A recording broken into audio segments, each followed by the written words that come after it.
Hello there, Earthlings, and welcome back to the Silver Screen podcast. I am your usual host, Mike. Will behave. And we are looking to this week our competition because, that's right, this particular week, as you're listening, this very day, in fact, is the 60th anniversary of Doctor Who, the anniversary of the day it was first broadcast. In actual fact, if you're listening to this on its live release, you'll be able to listen and then pretty much cross straight over to BBC4, I believe, and watch a colorization of the Daleks serial that the film we're talking about today is based on. So consider that a bit of fantastic synergy with the BBC. We are not sponsored. I just like Doctor Who. So hopefully you enjoy it too. I am joined, as usual anyway, by our usual co-host, DK. Hello, I am not Roberta Tovey. I should really have said Dr. K or Dr. DK or something. And we are joined by our good friend from our fantastically, stupendously well-viewed Terminator review and our other big Doctor Who fan, Will. Welcome back, Will Templar. Oh, no worries. It's just another soft centre. I'm glad you got it. That is DK's little name on the chat is Soft Centers, and I thought it was you when he first entered because I was like, only Will would make that kind of a silly joke. Yeah, but no, it wasn't.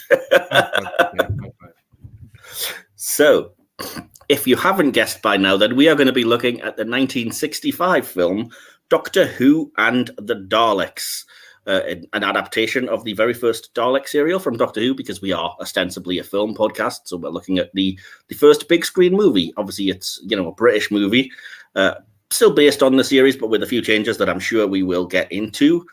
And yeah, this is the one that stars Peter Cushing as Doctor Who. No, Daleks, Doctor Who. That's one of the changes. Who gave this man his sample back? For the love of God, I thought that was that literally is all I've got. I just really wanted to do that. So, we're going to just sort of break down and discuss Doctor Who and the Daleks. Myself and DK have seen this many a time before. Will saw it for the first time, I think, a few hours before recording, so he'll have a much fresher opinion. But he's younger and hipper than us anyway. But, if you're new here... He's younger. Let's leave it at that. Well, there we go. If you're new here, you may not know this. If you're a regular viewer, you will. That we always start with a little behind-the-scenes section, little bits of information about the film. So I have tasked DK with doing that because I know he's a big fan of this movie and of Amicus, the company that made it. So DK, it's over to you for the BTS. Yes, I'll start with that. Saying thank you for the music upcoming. Peter Cushing was offered the role of the Doctor for this movie, as he was known to international audiences for his Hammer film work. William Hartnell, who played the Doctor, the original you might say, in the TV series, was reportedly very disappointed to be replaced by Cushing for the production. Ironically, Cushing was offered the role of the Doctor in the TV series on 3 separate occasions but declined. He allegedly later regretted that decision. Now, as an incentive to Roberta Tovey, who was 11 at the time of filming, the director Gordon Fleming reportedly paid her $1, equivalent to around 5p for those of us who are not in an old folks home, every time she did a scene in one take. She apparently made so much money, Fleming was reluctant to offer the same deal for the sequel. And for the modern day comparison, $1 from 1965 had the buying power of £1 now, or about $1.30. So, inflation, eh? Now, the Daleks were voiced by actor David Graham, who is best known among us nerd types for being the voice of Parker in Gerry Anderson's Thunderbirds. And Brains. Brains is just nobody compared to Parker, dude. Parker's married that. Fair enough. This is arguably the first movie appearance of a lava lamp. They were invented in the UK in 1963 and deemed futuristic enough to be used in the Dalek headquarters. So when you next see Austin Powers, realise that the Daleks are responsible for so many atrocities. Peter Cushing was apparently a keen amateur florist and himself contributed the name Lilium Philadelphicum for the flower Susan discovers growing on Skaro.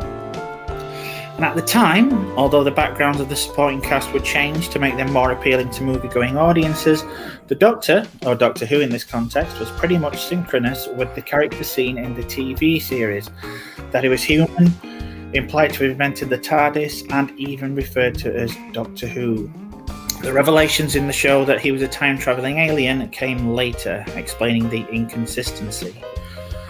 It was planned to show one of the denizens of the Swamp of Mutations, but the prop constructed for the sequence was deemed too unconvincing to be used. In contrast, however, the writhing creature designed to be glimpsed inside a Dalek casing was judged too unsettling for the family audience the film was aimed at. This wasn't the only thing toned down either.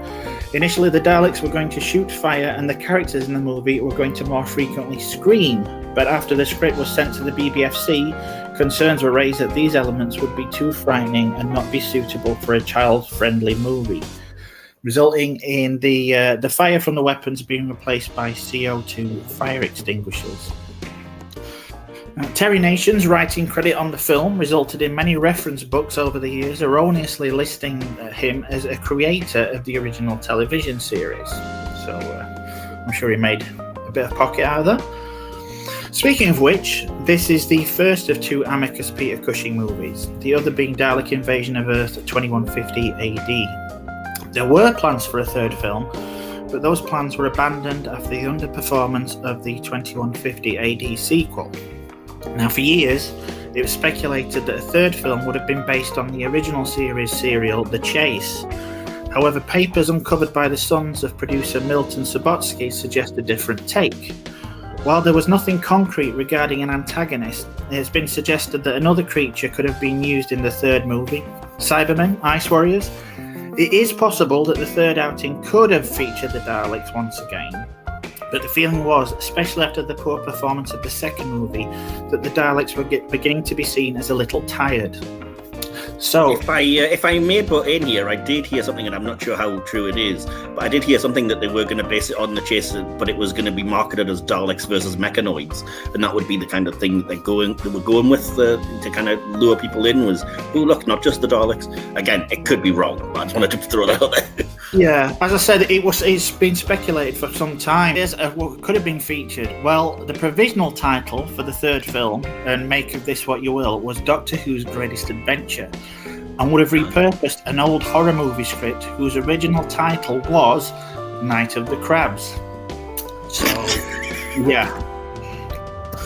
I don't know what you're going to make of that. The jokes just write themselves sometimes, don't they? Yeah, and even more intriguing, the notes for the script would have seen the Doctor coming face to face with himself. According to reports, it would have seen actually two Doctors, a younger and an older version, which is interesting as it would have preempted 1973's The Three Doctors by several years. I'm not sure how they would explain that away, but it's movies, so there you go. There were also plans during the late 60s for a radio serial continuing the adventures of Cushing's Doctor, with Cushing voicing the character. A pilot was recorded, Journey into Time, with he and his granddaughter travelling to the time of the American Revolution. It was written by future TV show writer Malcolm Holt, and a further 52 episodes were planned. Sadly, the idea never took off, and the recording of the pilot was unfortunately lost. However, this is not the last we would see of the Cushing incarnation of the Doctor. For those who couldn't get enough of this iteration of the character, if you can find it, the BBC Books 2000 anthology Short Trips and Sidesteps featured the story The House on Old Dark Moor by Justin Richards, which would continue the adventures of this Doctor. In the years since, Obverse Books have published a series of unofficial books for charity, featuring further adventures of this version of the Doctor, taking over from the radio serial that never aired. The Stephen Moffat 2018 novelisation of The Day of the Doctor also features a reference to the movies. So despite there being only two movies initially, Cushing's Doctor resonated enough with fans, who have now become creators, that he still continues on in one form or another to this day. And back to you, fella. Nice. Yeah, I'm pleased you mentioned that about the Stephen Moffat thing, because I have the novelization of Day of the Doctor that he wrote. And it actually stems from an interview that I saw with him where he did say he tried to work the movies into the actual Day of the Doctor episode. He was going to have movie posters in the Black Archive that the Doctor visits in Unit and have it implied that Peter Cushing was a real actor who was acting out, the things that the Doctor had lived, and that explained the differences. So they existed as movies in Universe, but unfortunately, different companies, etc., they weren't allowed the rights to do that. So he corrected that when he came to write the book, and I personally like to believe that, yeah, if he was going to do that, let's just assume that. Why not? So, yeah, from what I read, both the 10th and 11th Doctors were fans of and friends with Cushing. Yes, and yeah. Unit began investigating it because he kept releasing movies even after he was dead. So Amicus at that point was probably overtaken by Disney. Most likely, yeah. It's strange that they were rumoured for a time to have a movie based on The Chase as well, since that briefly turns into a Hammer horror film out of nowhere. Well, was it a Hammer horror film or was it Carry On Screaming? Well, it was kind of Abbott and Costello meet Frankenstein, at least, I guess, yeah. Anyway. So, yeah. Any thoughts from you, Will, about any of that? Is that news to you? Anything exciting popping out to you? Well, it's all new to me. Nothing really to say about it, but yeah, very interesting. Awesome. I did have one other thing I wanted to add that was kind of behind the scenes related. Well, a couple of things. First of all, as I was watching the interviews and things on the Blu-ray that I've got, one of the things that came up was that obviously the Daleks were massively popular, so this movie had a premiere at Cannes, and apparently at one point John Lennon was scared by 3 Daleks. To which I've just written, that has to have been the most 1960s headline you'll ever see. John Lennon terrified by Daleks. Anyway. Dude probably had a flashback. Thought you were tripping still back in India.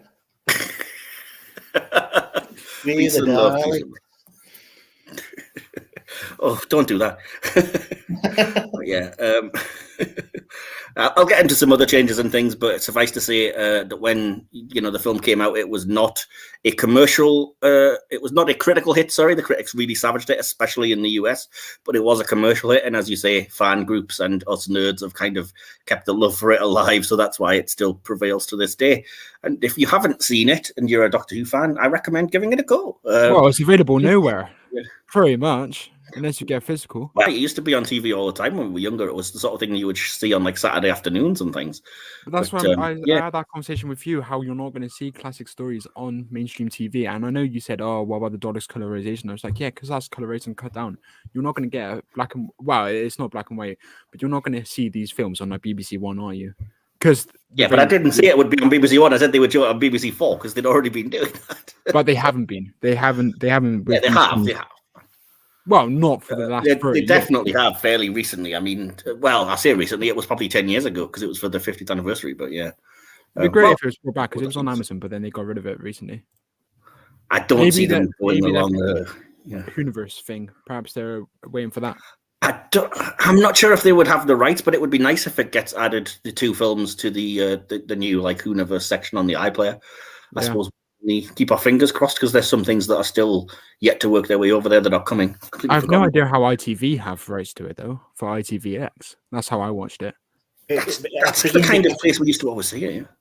It's the rights are kind of all over the place because it was Amicus, which has obviously since then disappeared. It's just been revived this year by another film studio. But I believe the rights reverted to Warner Brothers because they ended up using the Daleks from the Dalek movies in Looney Tunes Back in Action. Right, okay. They were apparently residents of Area 51. Yeah, that was one of the cameos. I forgot to say as well, though, it should be noted that the movie Daleks are obviously different from the TV Daleks, but the movie Daleks actually first appeared on TV because the production borrowed some of them for the filming of The Chase. So their actual first appearance was when The Chase aired, which came out before the movie. That's neither here nor there. We're not here to talk about... Well, we are kind of here to talk about classic Doctor Who because a lot of it feeds in, not least because a lot of the story of Doctor Who and the Daleks, I have to say, is pretty much beat for beat the same as the TV version of the serial, to the point where when watching, I was kind of thinking it's very generous of Milton Subotsky to give himself a screenwriting credit for essentially just chopping a few pages from Terry Nation's existing script. That's not for me to debate, and fair play. You get paid, man, if you did the work or whatnot. So yeah. I did want to ask a couple of questions before we jump into the review. Can you remember the first time, DK? We don't need to ask Will this. What was the first time you watched the movie? Because we know it was a few hours ago. But can you remember the first time you saw it and what kind of impact it had on you the first time? Not with any great specifics. I just know I was very young, and I remember it kind of blew my mind, so to speak. My parents used to sit me in front of the TV and watch all the the classics like the original Star Trek, and back then it was Wonder Woman, Linda Carter, and all that kind of stuff. So they tried me in Doctor Who, and as we were saying earlier, I think they showed this every second month or every bank holiday on the BBC. Yeah. So. Yeah, I always saw it on ITV or Channel 4, to be honest. I can remember seeing it a lot with that. I could be mistaken with that. I mean, there were only 3 channels back then. So, it was... I can't remember any specifics, but I could just remember really liking it. And I really identified with Ian, hence the avatar, simply because I knew Roy Castle from Record Breakers. I knew that was going to come up. That's great. Yeah. So, to see him, it was kind of something to latch onto, Yeah. It's weird how they kind of have British celebrities in both of these, because then Bernard Cribbins obviously turns up as the companion in the sequel as well. So, long before doing modern Doctor Who. But fair enough. I can't really remember the first time I saw this film, because again, like you, it kind of blurs. But I know it was definitely on television. And it would have been obviously after I was like 14, 15. So I probably was quite late to it compared to most. I can only assume it was like a Saturday or a Sunday afternoon. And it was on, like I said, ITV or Channel 4, because I was actually born on the exact same year that the 4th channel launched. So unlike some of you, DK, I didn't live through the 3-channel period. So, I do remember we got a video player, and it's that long ago that it was actually a Betamax, not a VHS. And when I got into Doctor Who, there were only 2 Doctor Who tapes, and one was Revenge of the Cybermen, and the other was this. So when I was a kid, even when it wasn't on, my dad used to rent this from the store, and I would watch this repeatedly.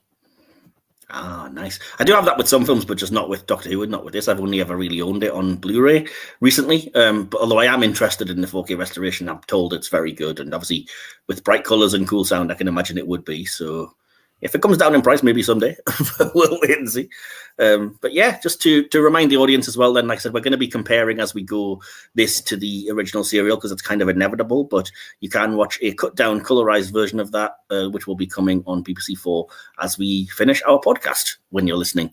So again, we can't compare to that version, but it'll be interesting to see what they deem unnecessary and cut out in the same way that the movie did. And I think that's all of the random rambles out of the way. So let's get into talking about the movie. And I've been dying to come to this first of all, Will, and to ask you, you just saw it for the first time. So just overall, as spoiler-free as possible, what were your overall thoughts when you sort of first finished the movie about it? So I spoke to you, I was with you, and I didn't like the first hour as much as the second half, whereas you liked the first half, but not the second. Did I butcher that? I wouldn't say that. I would say that to me, it felt like it started to drag a little bit in the last half hour, when it was just very much we're doing the whole Dalek run around, and I'm kind of sorry. That was where the big budget came into play in the final half hour with more of the set pieces. Like in the end. Let's talk about the end, for example, when the Daleks come out and they're when they were sneaking up on the fouls and whatever, when they were about to storm the Dalek city, and they just open up the ground, and it's just like this white, vibrant LED light, and I just thought that's so unnecessary, but it looks awesome. So it's just it looks great. Gripped my attention more so than the first half hour, whereas it's very much like what the original TV serial was. Were going through familiar grounds, and by the time they were imprisoned, I was like, I've seen this beat for beat. I'm bored now. Yeah, I see what you mean, but for me, I just got annoyed because a lot of the stuff that they do add, which, as you say, sometimes it might be because it looks good, now that you have color and you're going to be on the big screen, but a lot of it just seemed perfunctory and pointless. Like when they open that thing that you mentioned, like Tracy Island, and there's a big shining light, or the Thals like try to shine mirrors to fool the Daleks, and it works for like 0.6 seconds, and it's like, well, that was pointless.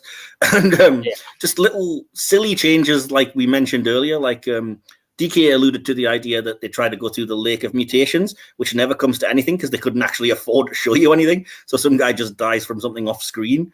And then, as I was discussing with you earlier, Will, I just hate the moment of it takes away all of the dramatic pathos when they're trying to get across the caverns and stuff. And that guy does the whole, oh, I'm going to cut this rope and sacrifice myself to save everyone else. And in the TV serial, it's actually a really powerful moment, and you can feel the guilt, and the guy dies and everything. And then in the film, for whatever reason, maybe because being kiddie friendly or whatever, it's just like, I'm cutting this rope, I'm gonna fall. Oh, never mind, there's a handy ledge here, pull me back up. Yeah, that entire scene is pointless. That's what I meant, is like it doesn't dwell on the moments. For example, when the Thal looks up at Ian, he's not really struggling, he's being pulled up, but he still decides to cut it anyway. Like it doesn't build up the anticipation well at all. It just like happens out of nowhere, and then you think, what the hell has he done? He's just killed himself for no reason.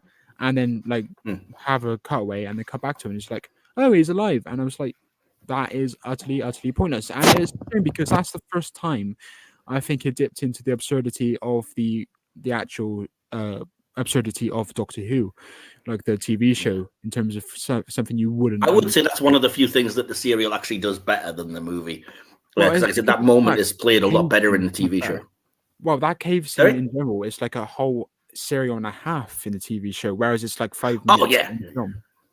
Mercifully. Oh yeah, I mean overall, yeah, fair enough, definitely. But yeah, okay. Any thoughts, DK, about changes along those lines that were made? And did you have a point where the film kind of got a bit maybe boring for you, or one bit that you liked more than the other? It's weirdly enough, how one of you likes the start, one of you likes the ending. I didn't say like the middle.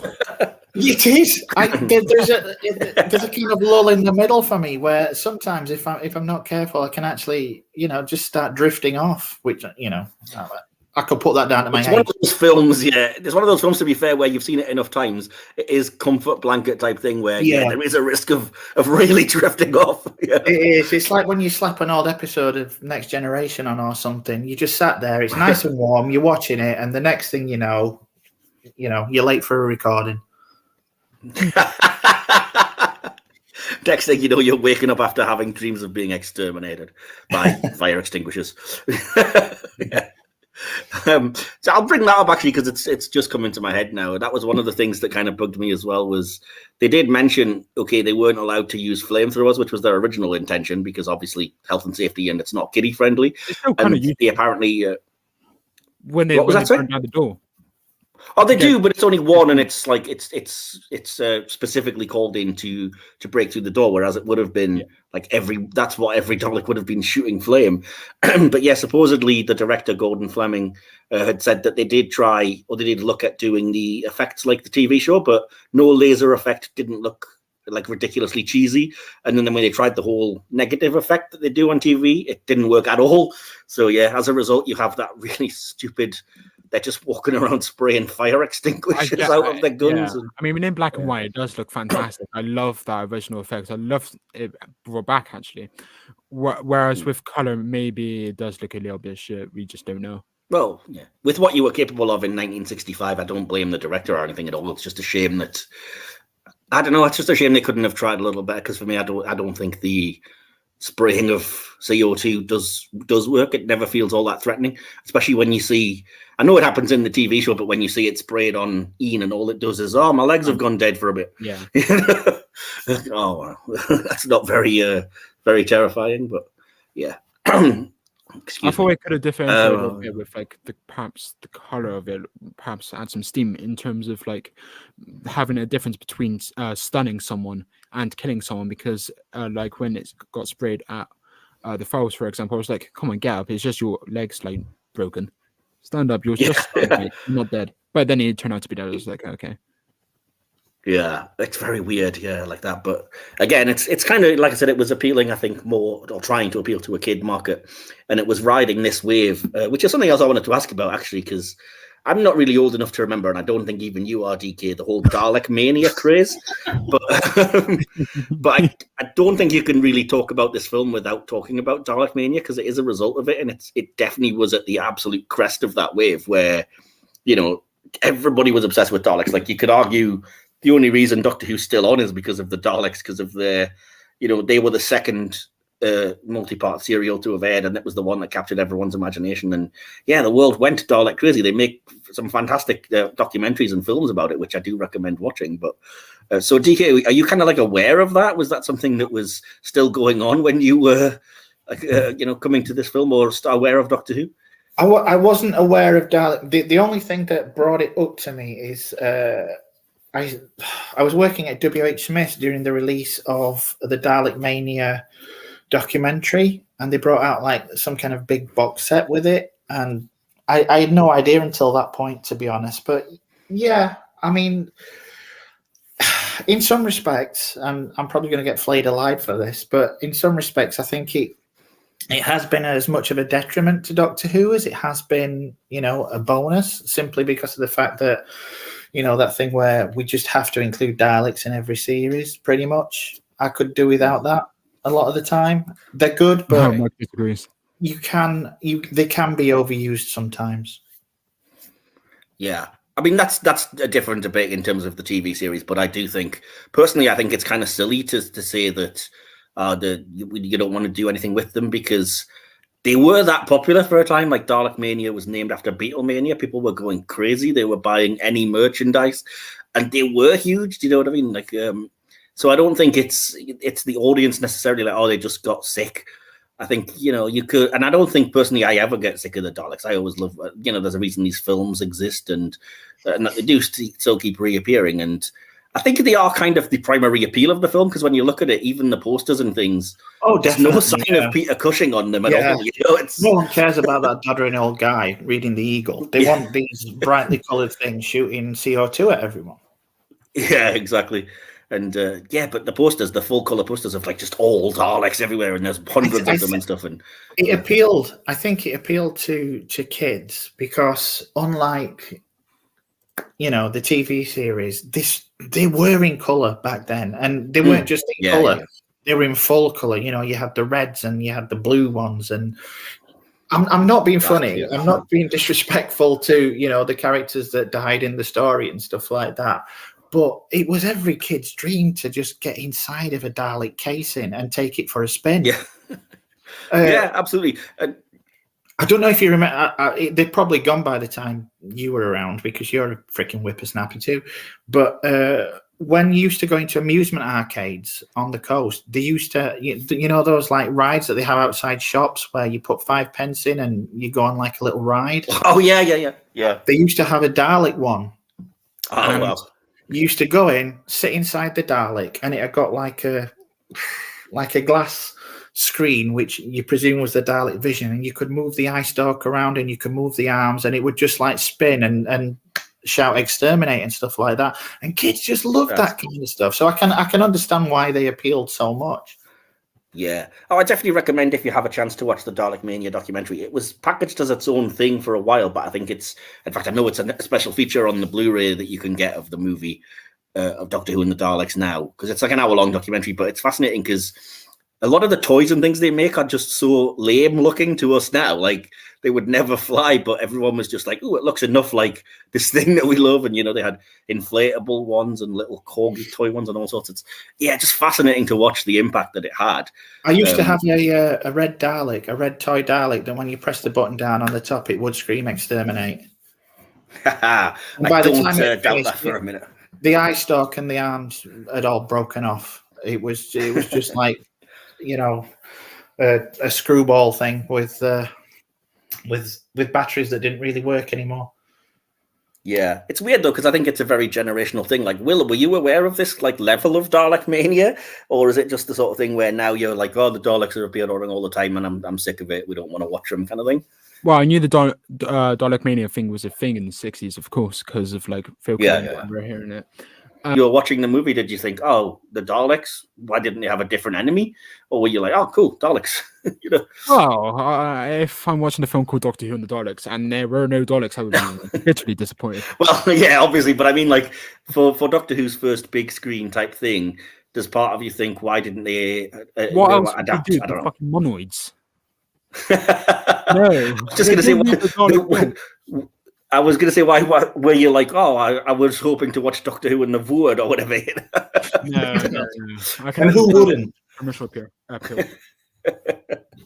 But yeah, I mean, by this point, they hadn't even invented the Cybermen or anything. But yeah, it's just amazing to me. Anyway, that's just me in terms of like the Dalek. Like I say, I find it fascinating from a cultural standpoint, just how huge it is and how that design is largely unchanged from 1963 when it debuted. And yeah, we can talk about the changes to the movie one, but it is essentially recognizably the exact same thing. And if you look at it objectively, it is kind of daft. I mean, sink, plunger, a whisk. They have lasted. I mean, they're pretty much synonymous now. When even these days, when someone mentions Doctor Who, the first thing that people normally go to is the Daleks. Yeah, precisely. And I think you couldn't, you mentioned the word Dalek to anybody in the street, whether they've watched the show or not, and they'll all go, exterminate, because it's, cultural zeitgeist, isn't it? It's just one of those things. They've done, TV adverts for everything from radio rentals to Hamlet cigars and stuff. So I remember a Heineken advert, I believe. Really? Okay, yeah. Weird. But yeah, it's just weird how this design captured the imagination. But again, I don't want to go too far into that. It's just worth noting because this is like in the film. I'm just going to point it out there now. I think we're all going to mention it, but I may as well bring it up now. The lights on the Dalek top, they pissed me off. I was going to mention that. Yep, absolutely. I was going to mention that actually if it came up as well. Yeah, and it was like if they spoke, then the lights wouldn't go off continually. It would be when they spoke. Whereas the ones in the background that don't talk, they just go off anyway. And I just thought, yeah, Fleming, I've got it here. He says he didn't originally realise that the Daleks' dome lights only flash in synchronization with their speech. Consequently, he had them randomly pulsed to make their scenes more interesting, which caused problems for Milton Subotsky.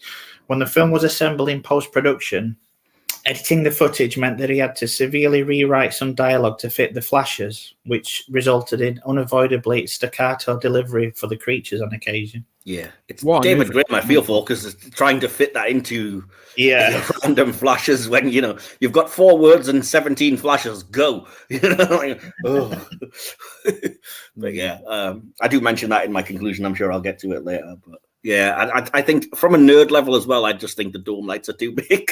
Even though I know that's really petty, but I'm just like, yeah, too big. Don't like it. Yeah, fair enough. Yeah. But I mean, in terms of anything else, there's not really that much changed, except like you said, I do think the color really works for them. Like, I don't know how many people watching the black and white one cared about that kind of thing, but I do think it was a wise choice to have, like you said, blue and red, bright red and black, and the differentiated red leader and stuff that would eventually come into the TV show as it got into color. Because imagine if they'd all just been gunmetal grey, it would have been a bit boring when you're marketing the film as Technicolor Marvel. And yeah, I think it works. When I went from the movie to the TV show, I thought the Daleks looked so dull.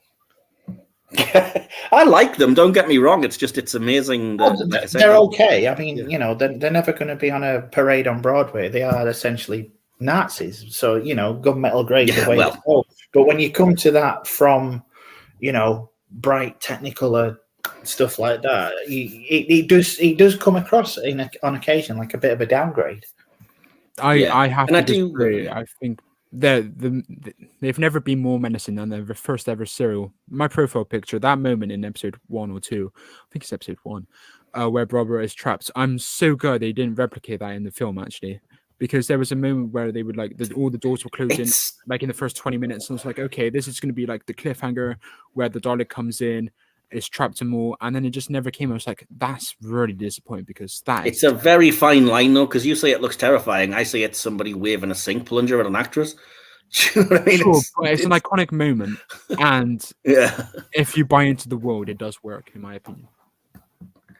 I don't know. It's hard to say. Maybe they tried it and it just didn't. But I think they got very lucky there, and Jacqueline Hill's performance and the fact that it's black and white and atmospheric, and whoever it was that directed the serial pulled off a really iconic shot, and it is great. But like I said, you do run the risk if you try and replicate it of looking like, why is somebody waving a sink plunger at this actor, which is a bit iffy.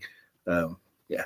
Anyway, but no, I think in terms of the technicalness of the Daleks, I think it also kind of it lends the film an air of belonging to that like 50s and 60s sci-fi pulp type thing that you saw. Like a lot of this film reminds me of things like Forbidden Planet and stuff out of America, where it's, you know, some people might call it cheesy or camp, some people would just call it high fantasy or, you know, sci-fi that wasn't particularly well regarded. But I think this film fits into bits like that really well, and I wasn't sure if that you guys would agree or not, that it's sort of because it wasn't popular in the States, so maybe I'm wrong, but do you guys kind of see a link there or not? Yeah, I can agree with that. Yeah, well, fair enough. There's not much to build off that. No, can't say anything. Okay. Well, quickly, because we haven't really talked about it yet, so we will talk about the changes to the kind of central idea of the show, because just to push back to all the nerds that have probably been shouting for the last like few, whatever it is, half an hour since you did the BTS, I will say, DK, they do mention that the Doctor's from another planet in literally the pilot. I don't know where your information came from, but yeah. So the idea that he was a human being and Doctor Who was his name is kind of new. The whole Doctor Who thing is debatable, because there are moments in the show where they sort of indicate that it is a name. People will always point to the war machines and things like that. But certainly it's never made as explicit as it is here. Nobody ever calls the Doctor Doctor Who in the way that Roy Castle bandies it about every 2 minutes here, in a way that feels really weird. And then if you're like me, you start wondering, hang on, does that mean that the other two are called Susan Who and Barbara Who? Is it an actual surname? What's going on with this? I mean, they have Susan, who's a very childlike actor, a very childlike character in Doctor Who in terms of in the actual TV show. And in the film, they actually have her played by a child. So she's acting her age. I feel so bad for Caroline Falls. Watching this film, she must have been like, my characterization is literally that of a child. And it also with a child, actually. And I thought she was actually... You say that, but at least her character got some characterization. Barbara does absolutely nothing in either version of the story. So, you know. I mean, William Hartnell decides to have a rest in 2 episodes. He's just like, yeah, I'm poisoned. I'm going to sleep here. Well, that's what they did in the classic series. It was like, oh, you've got to have a holiday, so disappear from the plot for 2 episodes. Yeah. But yeah. Over them, bringing up the premise of, like, why they have to go into the sea and stuff like that, which is largely unchanged from the TV show. I did like how we got to see, like, the fluid lake. I think in the TV show, it was only, like, hypothetical. We didn't see what the problem was. Right. I don't know why he took... Definitely saw the... city, but yeah. You definitely saw the petrified jungle and everything, but of course, yeah, because like I said, it was very much like, oh, we've still landed in the same place and it's all the same, and Daleks and dolls and blah blah. But again, it's kind of Anyway, for me, this just maybe it's because I didn't come to the I came to it from a point where the TV show had developed this lore, but for me, it just is jarring that this is just like a random dude who has invented a time machine in his backyard, which is bigger on the inside, and it's just kind of like I can't reconcile this. It seems too bizarre and outlandish, and it's just kind of like, so it's a human old dude invents a time machine, doesn't tell anybody or anything, and it's like my head is blown. I have to have that lore. And is that just me? Do you guys find yourself not bothered by it at all? Or? I'm not bothered by it, but I think from around that time, if you've seen some Roger Corman movies, you could take anything on face value. So when you came into this, as I say, I think this was the first experience with Doctor Who and all that kind of thing. So I kind of took that on board. When you then watch the TV show and come back and you have all that baggage, you kind of see it almost as some kind of, I don't know, Wish.com version. See, I'm the opposite. I would say the film comes off like that because it just seems like they don't. No, that's what I'm saying. I said once you've watched the TV series and you have that baggage, from, as you say, the end of the second Doctor on, that he's he's not really from Gallifrey anymore, but he's got 2 hearts and all that kind of stuff. And then you come back to this, this very much seems like a kind of Poundland version of Doctor Who, if you know what I mean. And I think completely. Does it almost a disservice. Absolutely. Yeah. I mean, they took the grandfather thing so seriously. I thought he was going to start making racist jokes. I was like, yeah, that's the one way to make him like a proper grandfather, isn't it? But yeah, they took that really seriously. They made Susan a child, which is a very ballsy move, and they made Ian a complete arse. So I think they did do the characters an injustice, in my opinion.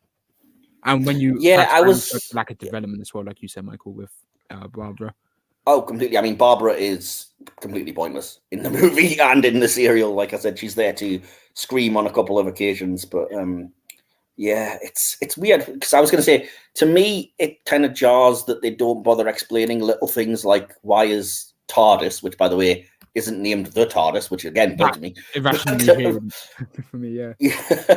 But why is it like bigger on the inside and stuff? And they don't even give an explanation, because I think it's one of those sci-fi-ish type movies where part of you is just supposed to think magic or whatever, like wonder, or don't even worry about it. Point, doesn't he? And Susan gives like a one-line answer, which is, the equivalent of Star Trek's technobabble, and then it's never kind of dwelt on again. Yeah. But I kind of, like I said, I prefer the TV series' thing about, dimensionally transcendental, and we have this kind of level of technology and science because we might even be from the future, who knows?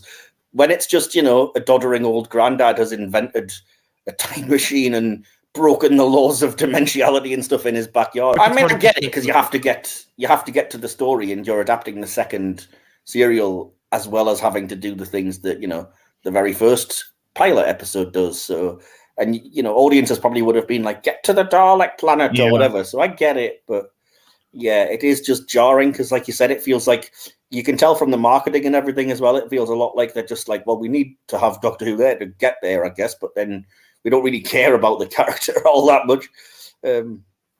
Anyway, certainly that's how it came off with me. In terms of what you were mentioning, like characterization, yes, I think there's way too much slapstick kind of nonsense at times. Sometimes it's fun, and sometimes you're just like, all right, come on, dude. You could take something seriously. But I get it. Again, it's Roy Castle. He's an entertainer, and it's funny. He's pulling it off. But what really jarred was that, like, most people would consider this like an alternate first Doctor. And yet the Doctor Who character doesn't act anything like William Hartnell.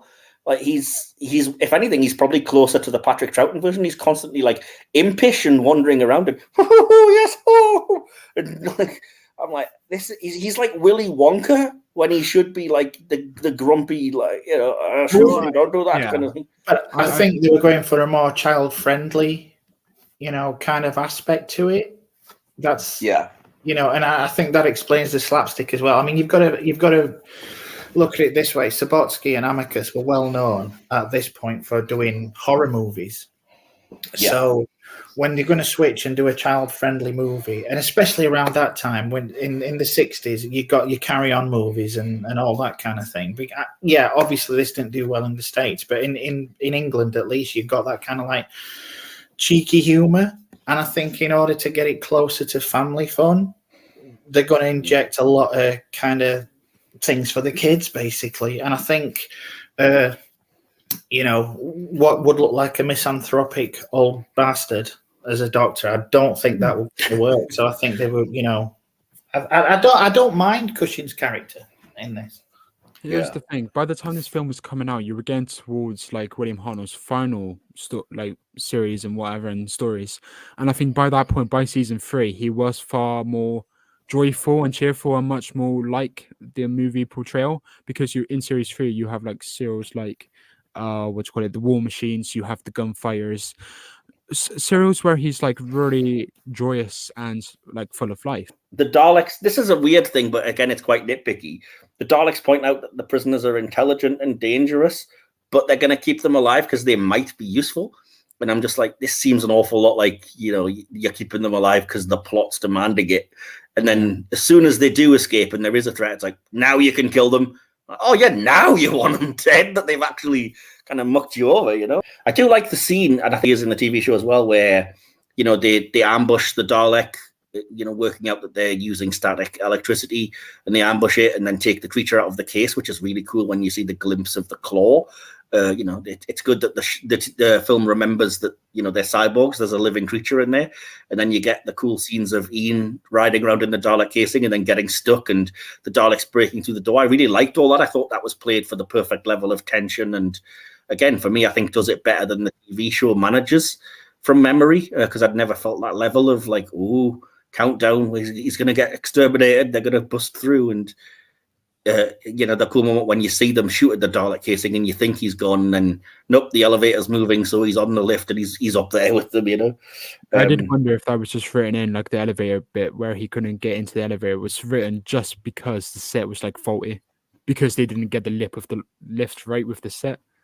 I thought that could be. Oh no, I think it's from the original story. It's just one of those things where, like I said, it's to give you that extra little bit of peril. But I mean, obviously the lift doesn't look fantastic. It's 1965 film set, but I was still I was more drawn into that point than I was in some other moments.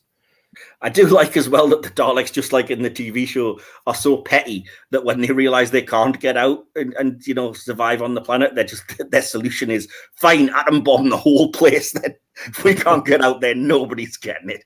It's like, geez, man, Daleks are a bit angry, whatever. Yeah, and I think I've mentioned a few other things.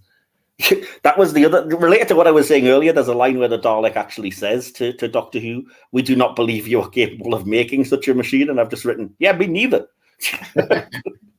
But he did, And just one quick thing I want to get into. What are your thoughts on that? I'm going to throw it open to you two. This idea of like, oh, they're pathetic pacifists. You can't do that. You've got to fight. You'll fight for something when I threaten your woman or whatever. So what are your thoughts on that?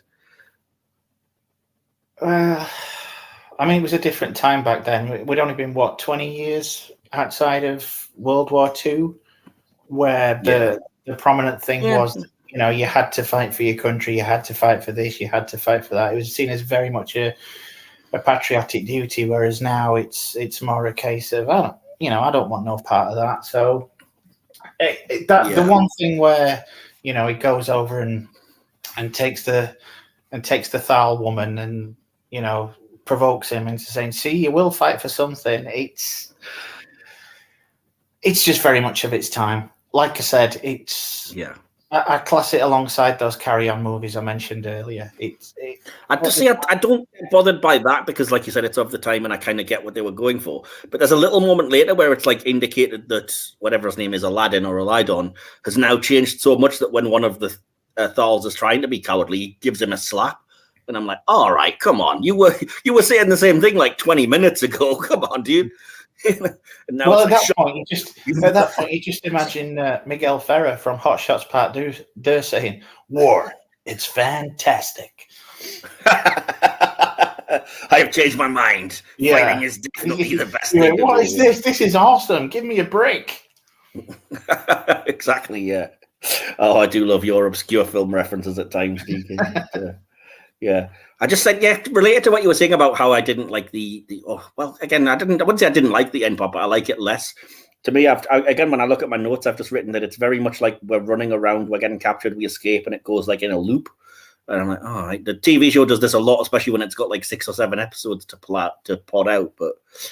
pad out, sorry. But like, I think you kind of hinted this as well, Will. It's amazing that all of those scenes towards the last half hour still somehow feel plodding, even though it's, it's 10 minutes instead of about 50 compared to the TV version. No, I disagree. I said vice versa. You said the end meanders a little bit. Yeah. I still found that plodding, yeah. And you did say you found it boring, but you said that at the start of the film rather than the end, I think. Yeah. Yeah, it's because at the start you have a lot of the same beats. You have like the plot's exactly the same, whereas in the latter half, and I think this is in the original serial, but I think it's done far better here. It's when they climb the mountain and then they have the like really beautiful establishing shot of the city. I thought that had such better payoff in this film, and in the cave scene, mercifully short. So I think I don't really see a problem with it. I think it was a breezy like half hour. Yeah. Okay. Fair enough. And worth noting that you obviously do think the production value, which you would expect, is better than what the TV show managed. So it's much more impressive. The Skaro city and the Daleks and the vistas and things like that. Which again, I completely agree with. By the way, I think it's. But again, you'd expect that it's a big screen film budget compared to, BBC Studio H or whatever it was they were doing. I mean, I think like the climax of this film, I think we've actually seen quite similar in like the first Doctor series, like the Mechanoids episodes. I think the conclusion to that serial. What serial was that? What serial was the Mechanoids in? The Chase. The ending of the Chase is very similar to the ending of this film. So I don't really see like the budget making that big a difference. I think, of course, the sets were far grander, larger, but in terms of looking better, I can't say they did, in my opinion. And like the ends, where like I felt it was clever, where like the Daleks destroyed the cells based on like them maneuvering the Daleks. But again, that's stuff we've seen in Dalek Invasion of Earth, the Chase. It's nothing new. That's weird, because you were saying earlier that you liked the kind of scenes at the end, and you did think they were more majestic. I agree. I thought they looked fantastic, but I'm saying the TV show didn't differ in quality that badly compared to it. Okay, I see. Okay, fair enough. When the Daleks turned around and Ian was like Daleks, and then they all turned around instantaneously and shot all the machine, I thought that's a brilliant set piece. And it's like we had this conversation, DK, with Star Trek. Weird, we're talking about Doctor Who and I mentioned Star Trek. That's weird. Usually it's vice versa. But we were reviewing an episode and it was like really low budget and they had to like reuse cast members and there's like a crew of 40, whereas we only saw about 5. Whereas with the Files, we saw a scene where they came into the Dalek city and there must have been 20, 25 of them. And I thought that was really impressive casting, how they could get that many people just for that one shot. I think it actually added it was decent world building. Whereas when you went into the jungle and the TARDIS and they sit around the TARDIS after like the ambush, you only see about 10 of them there. And I thought, oh, that's a bit naff. So in terms of like the production value, it differs. It's up and down, but mostly like I'm making reference to like the Daleks. No, the Dalek Invasion of Earth and the Chase, which are later serials, which are far better than the Dalek serial, which is adapted off. When we actually think of the Dalek serial, it was really, really crap. I think it's not even Terry Nation's one of his best scripts. I think it's a dismal script. And like to summarize the film, in my opinion, I know we're not there yet, but I think it's an adaptation of something that wasn't very good in the first place. And like you said, Michael, it's beat for beat for a lot of it. All he did is like amazing that he took a script credit for it because it is essentially the same story. Just like it can only be so much better. And I gave it the same score, this film, than I did to the original serial.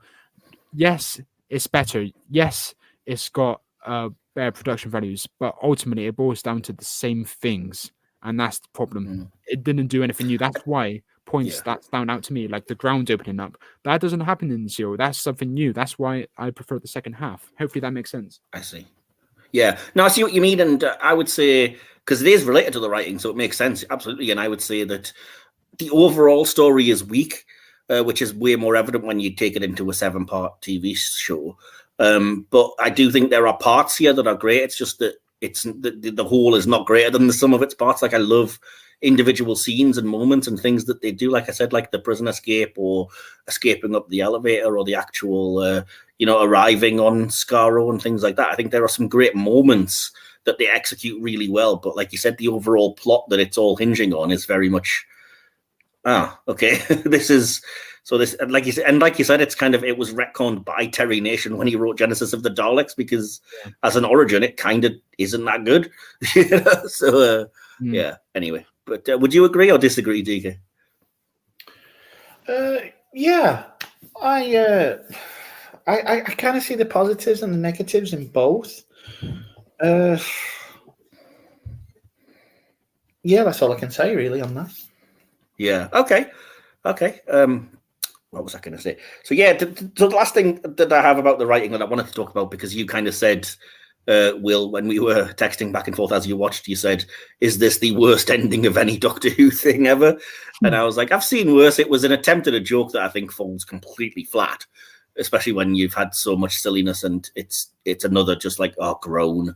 But I get why it's there in terms of how else would you end it. And I don't think it's much of an actor issue, more of a production, because first of all, the green screen looked awful of like the the charging soldiers and whatever. I thought that was crap. Yeah. And that's just stock footage that they stick on the front of the where the door should be, you know? Exactly. And I think in terms of it wasn't, I'm not sure if the actor's name who played Ian. Roy Castle, who played Ian. There we go. It's not his fault, because I thought for what he was given, I thought he did a fantastic job overall. Whereas he like ramped it up to 10 in the final few seconds. Whereas you just have the other three, and especially the Doctor, just being like senile on the fucking chair, not doing anything. So I just thought, you're not reciprocating his energy here. That's why it's a bit cringe. And I think is there a Back to the Future situation where it like directly leads into the next film? I don't know. Oh no, they don't. They literally do not address it. And in the next film, only Susan returns out of the group, and that's only because Peter Cushing insisted, because he kind of was fond of Roberta Tovey. So great. Not addressed at all. But yeah, I mean, I think it might be emblematic of the times, because it's a very 1960s thing. Like, it bugs me when watching the original Star Trek that it feels the need to end every episode on a very lame joke, as if like that's the only way to close out something. And it's like, all right, come on, man. You know? So I see what you're saying. It doesn't bother me horrendously, but it is like, ugh, okay. You could have ended on a different beat, but that's what you went with, right? As I say, without wanting to just launch into a review of the sequel, there's even worse slapstick in that, mind you. Bernard Cribbins, bless him, doing some ridiculous things in that movie. I will be watching that. It's available on ITVX Premium. I may as well utilize it before I cancel it. Yeah, why not? Again, it's only like under an hour and a half, so it's worth a look at least. But you will immediately spot who paid for the film, by the way, because it's hard not to see the product placement that's not very subtle in that one. Do you prefer this one to the sequel, Mike? Oh, I do, definitely. Yeah. Like I said, I think I did say it earlier, but I think this actually improves on the TV serial. Whereas if I was watching the second, like if I'm watching this story, I would always reach for the movie. If I'm watching the second one, I'm never reaching for that film. I'd always reach for the Dalek Invasion of Earth, which I think is so superior. Yeah. All right. Would you disagree? I don't know why. I've always found, even though the serial itself is far, far better, for some reason, I always, when it comes to these two movies, I always go for 2150 AD. I don't know why. I don't know if it's Bernard Cribbins. I think Louise is a far better character to Barbara in this. And that's true. And I think Roberta Tovey is a fantastic actress in that second one. I mean, she's all right in this, but I think she's really good in that. And when she's partnered up with Andrew Keir, when they're trying to escape from London, I think I don't know if it's because I feel more of a kinship to it, because there's there are actual locations from Earth that you kind of recognized or something, but it doesn't seem to have that lull in it to me that this one kind of does. And I can always sit down and watch that. Even that silly little scene that you were referring to a bit ago, it still makes me, I'm not going to say it makes me laugh, because it's mental, but it makes me snigger from time to time. Yeah. Oh, well, fair enough. Again, I don't want to get too far into it. We'll probably someday, God willing, we might be reviewing the sequel if we still have viewers by that point. But yeah. Sorry? Let's do it. Yeah, someday. But yeah. So did you guys have any last things just about like the writing and the overall plot?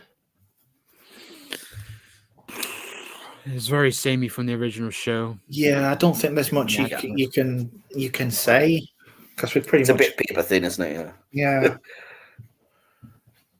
Oh, well. And yeah, it captured the imagination. Like, the idea of the Daleks is so well loved, and yet, as you said, for an origin, you just think, oh, is that it?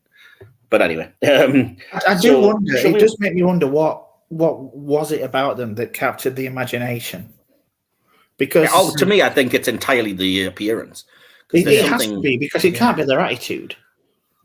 No, absolutely not. No, and like you said, for even as well, there is, saying that, mind you, there is something genius about the idea of they're not robots, even though they look like it. They are creatures that have mutated to such a point that they can't live outside of these machines.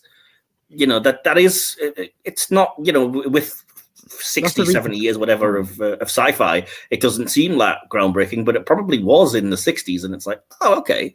But even what a cool then, idea. But even then, you look at the Thals, and you know, you do have a tendency to think, my God, nuclear holocaust actually works for some people. Well, again, without wanting to end up having to co-credit him on this video, I think Kieran Hodgson, in his like Mickey take version of the Daleks, does say, yes, we Thals are all mutants, but handsome ones who went to RADA. And I've even written in my notes, yes, they were all cursed with the terrible mutation of blonde bowl cuts. And I think somebody in the audience response is like, so the Thals have all mutated into drag queens, essentially. You know? Like, yeah, that's I do remember. I think the very first time I saw this, where Susan, I think, glimpses a Thal, and it's wearing it, you know, the kind of cloak. Yes. When I saw that, I can remember as a child being absolutely terrified of that, thinking, "What is it that really? she's what? Yeah, what is it?" And then when you actually see the Thals, thinking, "Oh." Oh, it was Lily Savage. Oh, well. Yeah, it's one of those things. I mean, again, it's of an era where sci-fi, you know, they weren't doing, well, they couldn't do prosthetics and complicated things. So an alien was somebody with eyeshadow and grey face paint. The movie actually adapts really well that sense of the sci-fi-ness of it all and the futurism, and I would love to have seen this on the big screen at some point, because I think it probably works really well, but I never have. You know, obviously. But, in the first, didn't look as bad as the actual TV show either. Yeah. I mean, I'll get to it when we talk about the direction, but there's certainly a lot of visual stuff that I really like more in the film. So yeah. But yeah, do you want to lead us into a little bit of a chat about the acting, DK? Yeah, we'll go through it. So, you know, we'll start. Cushing. What is everybody's thoughts? I mean, we've already touched upon it with regards to his affability compared to the TV version, but what did you think to his acting? So I'll start with you, Will. Go for it. Well, it's more of a writing thing, but I like how, conversely, compared to the TV show, he's in it for most of it.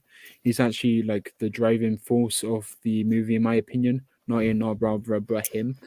I like how he's inquisitive. I think he portrayed that very well, even from the first moment in the lounge, where it could be a bit anticlimactic because of the reasons we've discussed with it, like the human adaptation.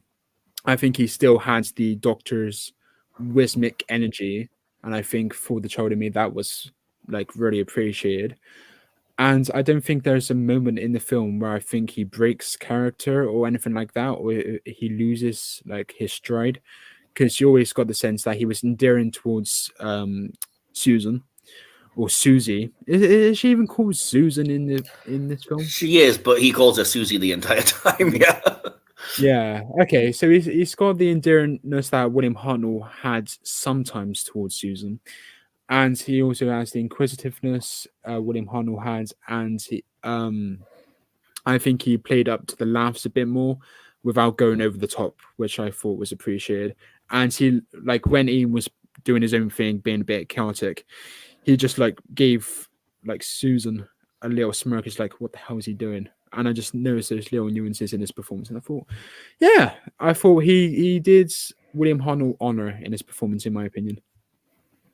Yeah, I think to me, I think he brought almost like a kind of childlike awe to most things.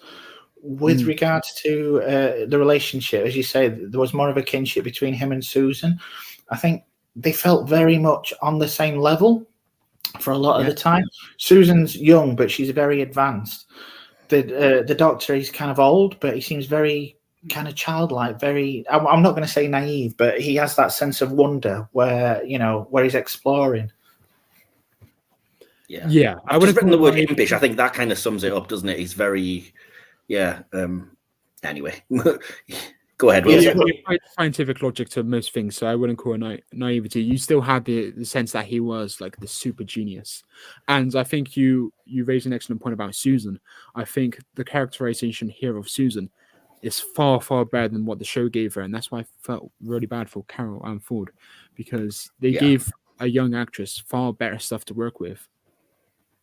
Yeah, she's certainly portrayed way more. I think the TV show kind of starts to hint it might be doing this and then veers away from it. The whole idea of she's an absolute genius, on a level with Doctor Who, which as you're watching, you can it skirts the line to me of being a little close to obnoxious, because she's so young and she's like, I know best. And I was like, okay, you're very thankfully Roberta Tovey as an actress doesn't let it go over there because she's got the kind of charm to her. But she does play precocious quite well, I think, in this. Yes. As I said, I do think she is. Whether she's more settled in the role, I do think she works better in 2150 AD. But I do like her as a character in this. It is weird that because they've aged her down, they can't do the thing that the TV show does of the whole Aladon of the Thals, like kind of flirting with her and a bit of dare I say it, sexual tension there, because she's like 8 years old.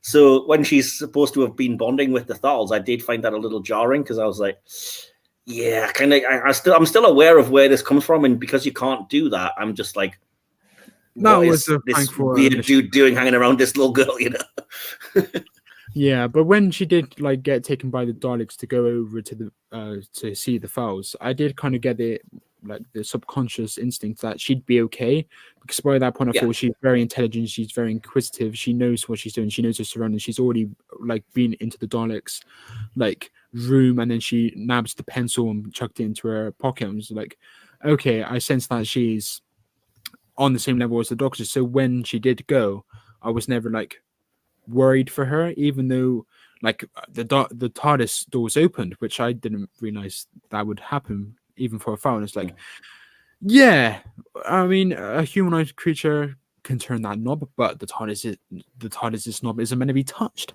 isn't meant to be open, you know what I mean? So when that happened, I was like, okay, maybe something's going to happen here, maybe he's going to take control of the TARDIS, but then thankfully none of that happened, and he wasn't threatening whatsoever. Yeah.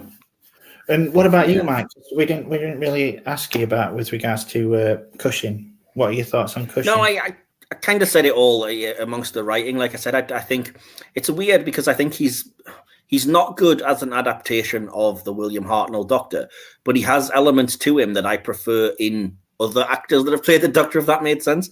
So I actually really like the kind of sense that he can be a super genius, but also have that kind of childlike side. There's no point in being grown up if you can't be childish sometimes, etc. And so I love that gag that they're all reading science books and he's reading, The Eagle, probably a Dan Dare comic. And, I really like that. And I do like the kind of youthful joy and exuberance that he has at discovering new things. And it's a weird point to make, but I do think his lie about the fluid link to keep them exploring, I forgive Cushing's Doctor a lot more easily than I do Hartnell's, where Hartnell, it seems like you recklessly put them in danger and it was stupid and you've done something dumb. With Cushing, I was like, oh, bless you wanted to look around, and I can't blame you for your sense of wonder, Yeah. Well, I mean, looking back, obviously, as I mentioned, he was asked to be on the TV show but declined. Would either of you have been happy to see him in the role of the actual Doctor on the TV series? And if so, would you be happy with, say, how he portrayed him in this, or would you want a kind of different take on it? For sure. I mean, I disagree with Michael, of course, because what I said initially was I thought he did capture a lot of William Hartnell's mannerisms and stuff like that. Maybe he wasn't as stern at some points, but he could have easily been written like that in the show. Especially if it's the same creative team, it's a different universe. If you stepped on a bee, maybe he would have been the Doctor. But it's I would not have minded this portrayal instead of William Hartnell's, and that might be controversial. But I love both. I love William Hartnell. I wouldn't want him to be another Doctor. But if this was what we got with William Hartnell, I would not have cared. Fair enough, Mike. They're very similar, and I think weirdly. I don't know if I would like him to be the first Doctor, the first one we got, because I don't know if it necessarily would have worked. And again, I wouldn't replace William Hartnell for what he was able to do, launching that role. But weirdly for me, he fits kind of perfectly between Hartnell and Troughton in the way that they're characterized. Like, he's a little softer and more childlike and more, filled with wonder than Hartnell was able to portray, but not quite as over the top, running around jumping and holding his bum when Cybermen are firing on him as Troughton got at times. So yeah, to me, I think he would be a great Doctor if you slot him in there between it.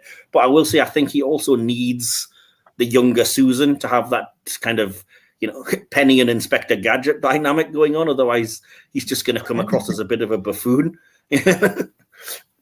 I do like that comparison, actually. Yeah. So I don't know. When I compare them side by side with Hartnell's Doctor and Cushing's Doctor always seems the more approachable. He seems like if you approached either one of them with a question, I get the impression that Hartnell, especially when it started, would just like look you up and down and just tut and call you stupid. Whereas he does, yeah. I mean, it's like, oh, you don't understand it. Yeah. Whereas you can't imagine Cushing being like, oh, you fool. Cushing would try and answer your question. He'd probably forget what it was halfway through, but he'd have a go. Yeah, very absent-minded professor. But like I said, just to emphasize, I do think it that is also a function of who he's got to act with, because for whatever reason, it does feel like, even though Barbara is now his granddaughter, unlike in the TV show, she might as well not be, because he's giving all of his affection and all of his time is spent with Susan. Yeah. Like, she's clearly a favorite. I mean, personally, no respect to Jenny Linden. I mean, she did okay with what she had, but I'm not trying to be, as I said, I'm not trying to be disrespectful, but for a lot of the film, she might as well not have been there. She was wallpaper. Well, I've said that from the start. Yeah, I mean, it was a nothing role, and it's not her fault. It's just that character wasn't written with anything to do. Like I said, the fact she was changed from being a random school teacher to being Doctor Who's granddaughter had no bearing on anything. It was just a plot device to introduce Ian, because he couldn't really be the boyfriend that was coming to date an 8-year-old. So you needed somebody older then. Yeah. Barbara in the actual television serial, wasn't she like more involved with Susan, like looking after her and stuff like that, looking out for her? So well, she was that school teacher figure, wasn't she? So she was looking after what she never quite, even though she was ahead of her year, Susan, she never quite shook that parental maternal kind of thing, I think, in the serial, where you just didn't get that because they were just sisters. Yeah. But even then, it's like the oldest sibling has got to be kind of protective. And then I get that she has a love interest, but blood goes thicker than that. And I got no sense that they were siblings, other than like the opening bit where I was like more perplexed as to why she wasn't a teacher. But even then, with regards to the love interest, I didn't see any kind of chemistry as such between Roy Castle's character as Ian and Barbara. No, like I said, it was just because you needed an excuse to have him there. And how else would you introduce just this random bloke? I mean, you're going to say that the Doctor Who now suddenly has 2 granddaughters and a grandson. At a certain point, it gets silly. Yeah. I mean, what did you think of Roy Castle's performance then? Weird, because I love Roy Castle as a person and as an entertainer. And like you, I grew up watching him on Record Breakers. And so I know him more as light entertainment TV show host kind of thing. So it's hard to kind of come up with a modern day comparison of like seeing somebody in this role. It would be the equivalent of, I don't know, Alan Carter or somebody turning up as the Doctor's Peter Kay. I don't know, somebody that's known, but not somebody who hosts like game shows. I don't know, Michael McIntyre or weirdly John Barrowman. I guess, I don't know, suddenly being a companion. But so for me, I don't, like I said, this isn't a judgment on him as a person or as an actor. And he was obviously hired because he was that light entertainer, Sunday night at the Palladium type guy. But he just grates on me in this film because he's playing the buffoon. And it's so, like, that whole business at the start where they waste a solid 5 minutes on, he's got to sit on the chair and then run to the door and everything. And I'm like, this is awful. What are you doing? What's this for?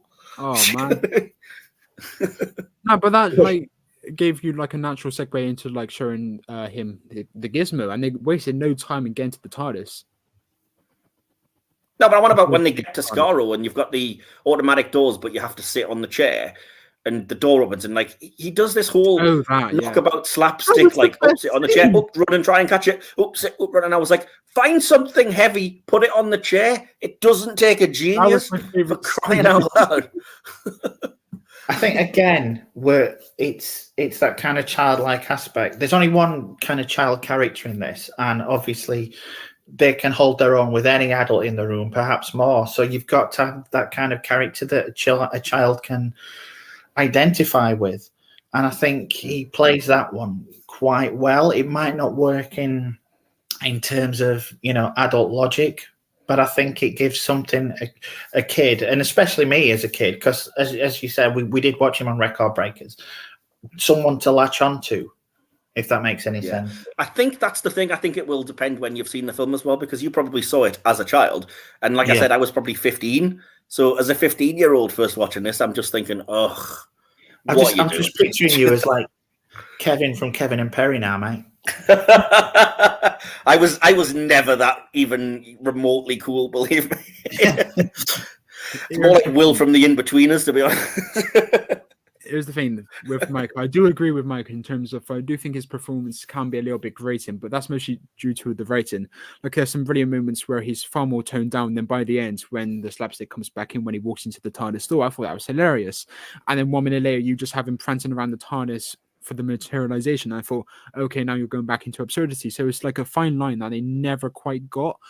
However, I think we criticize him more and his characterization more because of the affinity we have with the Ian we know in the TV show, which is not like Ian in the film. So we see him more negatively, whereas from DK's perspective, I can understand far more from like a more neutral perspective. It is something for the children. It is light relief. And I think this is the question you ask at the end. What's your favorite character? He is my favorite character just because if you actually think of everyone, who's the most memorable? Yes, you have Peter Cushing playing the Doctor. Of course, that's going to be memorable. And you got Susan, who's like the intelligent one, but does she really have that great moment? Whereas I do think Ian is given those moments, and I think the performance merely complements that. And, he executes what he was given really well. So he's the most memorable. He's my favorite character. So props to him, even though I do agree with Michael. I think that's down to the writing, though. Completely. I'm not criticizing him. He's doing what he was hired to do and what he's written to do, which is you're here to be the comic relief and to be the entertainer clown character that the kids will be able to laugh at and have a bit of fun. But I just don't know if my ideal version of this story needs that. Do you know what I mean? Yeah. And what about going a bit further afield? Barry Ingham as Aladon. Gotta get a picture. I have very little to say except that he looked like an alien that you would see from a porn parody. And they are a pretty bunch of people, aren't they? I've got a question because I just thought of something. You know the bit where Ian goes to the water and then he looks into the water and he sees something underneath the water? Yeah. I swear that's a scene from the TV show, but he sees like eyes or something under the water. But then I'm thinking about what the film did. It was like something's in that puddle over there. And then the other guy was like, but look in this puddle, there's pipes. And I thought, what did Ian just see? Is that ever explained? What did Ian actually... It was supposed to be, as DK said in the behind the scenes, it was meant to be a monster, but they couldn't afford it or it just didn't look right. So now the guy gets killed. The camera cuts away to like, oh, look at these pipes. And then off screen, the guy screams. And it's like, oh, that horrifying monster that you didn't see killed him. I swear in the TV show, you actually do see like the eyes emerge from the water. Or at least... I can't remember, but you may be thinking of the Slither from Dalek Invasion of Earth, though. Perhaps. No, I'm not. No. I don't remember, but again, it's been a while since I saw all of the original serial, so maybe. Yeah. Finish the Conan Bacon and Sylvester McCoy stuff, then go back. I'll be watching the colorization, won't I, soon? So. Well, yeah. After this episode comes out, in fact. Yeah, immediately after this, Indeed. Man. Yeah. Yep. We're recording this week. Yep. So, yeah, do either of you have anything else to add with regards to the acting? Anybody that you think we've missed out? No, I've said all my bits. That was literally, I've touched on every one of my notes. Yeah. I know your favourite character is the guy that, cut himself free of the rope now. So It's so silly. It's so emblematic of so why include that scene if you're just going to be like, oh, I'm all right after all? It disengaged me. Because Unintentionally comedic. I just went onto Discord messaging Mike and I was like, I wasn't even paying attention for the minute after that. So yeah, that's acting done. What are we on next? Oh, I'll move us to the direction then. Why not?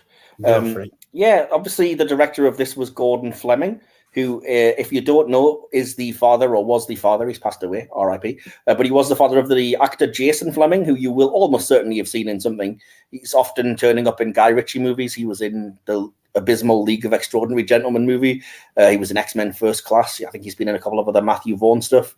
And he has done interviews about these films, because obviously he's aware he was around as a kid when his father was directing them, so he knows bits and pieces, and you can find him talking about parts of the film.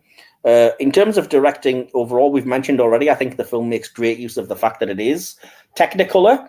And the scenes I was going to kind of touch on earlier, I think it's nice it adds to the alien feel whilst also looking kind of pretty and aesthetically nice when they arrive on Skaro and everything has this green wash over it.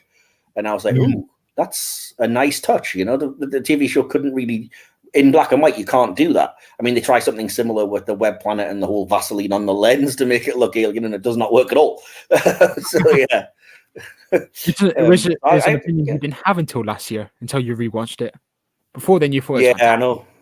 I mean, I like the serial, but that as an idea, make it look alien by smearing Vaseline doesn't work. And I said using lights to do that, to give everything its own color and its own place, I really liked. And then as I said, when you get into the Dalek City, the pink tones and everything, they actually stand out. They look they look lived in rather than like sets. And like I said, a lot of them remind me of Forbidden Planet and movies of that era in America, where they already had full color movies and stuff going on. I mean, I completely agree. I love the mundane, sickly green aesthetic of the forest. The higher up the tree you went, the more dark green. Well, I don't even know if it was dark. It was just a weird kind of lime. Well, it wasn't just that it was green. I was curious why, because I was like, it's got a green wash, but is there something else? And when I watched the little documentary thing, apparently it was achieved because they filmed the scenes without the anamorphic widescreen lens on the camera. So it kind of is a little bit as if you're looking slightly out of focus, I guess. It gives it that weird otherworldly quality.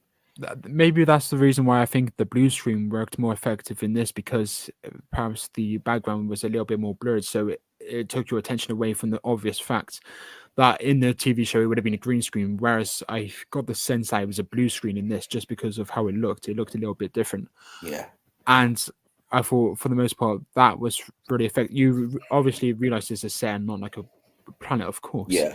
They can have. In terms of the background, I will say there's a gorgeous matte painting where it's the moon, just hanging in the sky behind them, and it looks it's gorgeous. I love anything like that. As a Star Trek fan, of course I do, but I love atmospheric things that are clearly just a painting that they've stuck to the back of the studio. Yeah.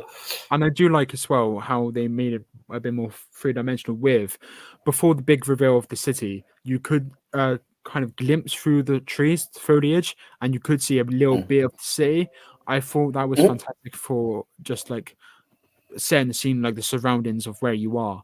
We knew the city was there somewhere, whereas in the TV show you wouldn't have been able to see it. Whereas in this, I can remember being very underwhelmed the first time I saw the TV episode, because it's so clearly a model city. It's just I mean, obviously it is, but with a film budget, it was a set and it was there. So I think you're right. They make the most of that. Yeah, the set didn't exist just for the twist. You could actually see it beforehand, which I really appreciated. Yeah, absolutely. I will say as well, in terms of the director's style, I did think there was maybe one too many zoom in on somebody's face as they are in perceived peril and somebody shouts, "Be careful!"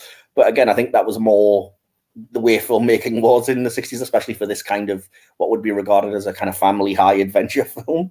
One other interesting moment that I noticed was when the Dalek that's commanding, the red one, is talking at a later point in the film. He's very specifically filmed as if the camera's on the floor looking up, to presumably give him some menace. And I was like, that is really, it's genius, but it's very noticeable that you're not on the same level. You're looking upwards like that. And I thought that was worth mentioning. Again, I like the fact that you don't have to use cardboard cutouts like Power of the Daleks, and you can actually show an army of Daleks converging, and the camera makes the most of it with the wide shots and everything. And like, why not? You've got the props. And the shots of the two armies clashing, I think they're able to do a lot more with. And that adds so much to the tension, especially with the whole like 3 seconds left, it's my lucky number business and everything. Yeah. So yeah, DK, any thoughts from you about the direction? Because I think I've rambled through all of mine. There were a couple of sections. You mentioned it before with the, I don't know if it was you or Will, with regards to Ian in the casing and the Daleks are burning through the door. Towards me. I think it's directed and edited well, so it does actually ramp up the tension. And there's a scene, the scene later on where they're in the lift, in the little elevator, and the Daleks firing. And I think the use of the angles that Fleming uses in that is very effective. Yeah, because I think agreed. thinking about it now, there's like an aerial shot of like the smoke coming through the floor. Then it only like holds on that for like a second or two. Then you cut straight to angle from the floor upwards, where you can see like the smoke dispersing and the reactions of the characters. Which good point. I think those two. When it comes to the action set pieces, I think Fleming does very well in this. Agreed. There was a moment where I thought the direction was bad. Even the bit where you cut the rope and like landed on that ledge, it still looked good. Yeah. Michael disagrees. No, I agree. I'm not saying anything because I agree, so there's nothing else to add. Yeah. I mean, I know criticisms of the directing. Yeah. No, I have no criticisms. Again, it's not the director's fault, but I did notice, which I found kind of amusing, that in the one scene where they kind of lasso the Dalek down the lift shaft, the Dalek's dome light just pops off before it falls. Because obviously, I mean, the Dalek props, bless them, they're not the most sturdy things. And I can imagine it was a nightmare to try and keep them together at the best of times. But because it's like, being propelled backwards and it's about to do a huge drop, like it's just funny watching the dome light just pop off it. I was like, I'm so glad they kept that in, because it was funnier than anything Roy Castle did for me in the movie. So do you guys have any other thoughts on direction, or like we haven't touched on it, but like VFX, special effects or sets, things like that? I don't really. I mean, I did think it is kind of combined, the production design and the sets and stuff like that. And it is, again, it's something that we said, it's very much of its time. It's very 60s. It's very much awash with, color. It's something that it is, as you say, a bit Forbidden Planet. It's not that what they would do these days, but I just think it still looks good. For if you take into account that it's very much of its time, to me it still looks really good. And when you compare it, I know, again, no disrespect to the original serial because you're working on a BBC budget, but this does look very nice. There are certain things that I could go, where they do that matte painting of the pipes and stuff like that. But by that point, I'm usually at half asleep anyway, so I don't really notice. Yeah, I don't think anything's as bad as, like Will said, ironically, that last shot where it's just obvious stock footage of an old Roman movie or whatever. That is pretty terrible. I mean, the angles don't match up at all. I know. Yeah, I know. You have to be buried up to the halfway point at least. Yeah. Yeah, not great. But yeah, I mean, the only other thing I've said is that I really liked the idea, whoever had it, of the cameras in the Skaro City just being Dalek eye stalks. And I was like, oh, I appreciate that little attention to detail. It's quite clever. And it adds a bit of menace to it. You're feeling like it's their eyes looking at you. What was that? They turned slightly as the characters moved, but they didn't turn all the way. But it was still as if they were watching them. Right? Yeah. But it was like the transition afterwards, away from that scene, where you had like a cut and like one of the cameras turned directly into the lens of the camera, and then it kind of did like a circular like fade out, and I thought that was pretty good in terms of transition, because I can't recall this movie having many like transitions that classic Doctor Who typically had. Like they had fancy transitions at points. Yeah. Well, there's no like George Lucas star wipes or anything because it's not that kind of Fleming isn't that kind of director. But yeah, exactly. It it helps add it a bit more of a layer of seriousness not having that. So last thing then before we go to music and sound, which we haven't touched on, what do you guys think of this particular interior for TARDIS? Not good, is it? You don't even have like a main console really. It's just like nope. It's all the different components to fly the TARDIS are in like different parts of the console room, which I thought was naff. It's like just like another laboratory of his, but well, it is. Wait, no. It infers that there's a laboratory at their home. You know when like the fluid link is broken, as it said, it's in my laboratory, which is at home. Because I thought maybe like the TARDIS was the laboratory, but they had the TARDIS, so that wouldn't be a thing. It's meant to look like an extension of his lab, which as a space time machine does not work. Where's the Bunsen burner? Yeah, to me it just looked like my dad's shed. Like it was just all clutter and nonsense. And even when, like you said, you were supposed to be looking at it as potential components. I mean, the TARDIS starts flying because Ian knocks a ladder, which is inexplicably in there for no reason. And when they get to where the fluid link is, it's so obviously just a bit of, a couple of 2x4s with some little vials just duct taped to it or something. It doesn't look convincing at all. And I was like, oh, they haven't tried with this, bless them. So yes, but it's definitely my least favorite TARDIS interior. What about you, DK? How do you feel? Well, I mean, we had this discussion the other day. I've got a kind of affection for it. It's the, as you say, it's the worst TARDIS interior ever.